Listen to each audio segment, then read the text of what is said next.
Good morning, YouTube. All right, I'm gonna fire up the grill in a little bit. I'm gonna throw some chicken on it, and when it comes off, I'm gonna slather it with some of the best stuff in the world. We're making white Alabama barbecue sauce. A little bit creamy, pungent, tangy, zippy, and delicious. You're gonna love it. You're gonna wanna put it on everything you see. All right, let's cook, y'all. We got a family to feed, and a cat.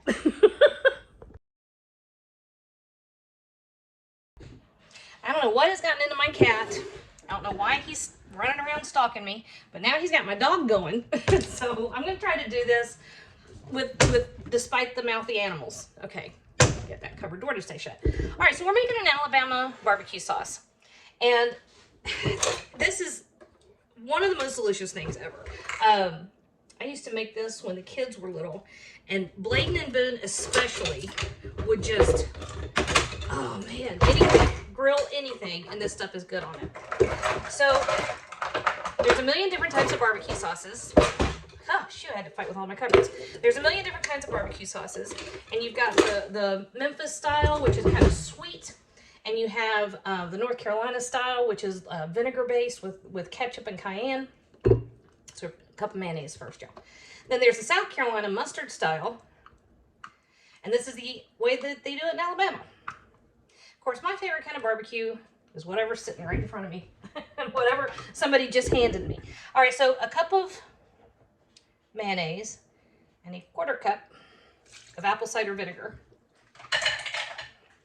This is so easy, y'all. All right, we have a tablespoon of creamy horseradish. Just comes in those little bottles. At one point, about a month ago, I had like 7 of them at the door of my refrigerator. 2 tablespoons of brown sugar. Not a ton, but it does give a nice little depth of flavor. We're gonna have a tablespoon and a half of brown mustard. You can use stone ground, you can use Dijon. Of course, y'all know me. It's gonna be Dijon. 2 teaspoons of lemon juice. A teaspoon of garlic powder. Half a teaspoon of cayenne pepper. You can, this is where you can adjust however you like, okay? We like it a little, you know, kind of gonna get you right here. We like it that way. All right, 2 teaspoons black pepper. Love black pepper with creamy sauces. And then about a teaspoon of kosher salt. That's it. So here's what we look like.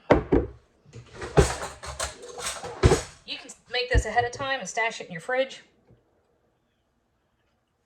A little more salt. That is delicious. Creamy from the mayonnaise, tangy from the vinegar and the lemon juice. A little bit of heat from the cayenne and horseradish. And we almost made it all the way to the end. That's how you do it, y'all. Boudin.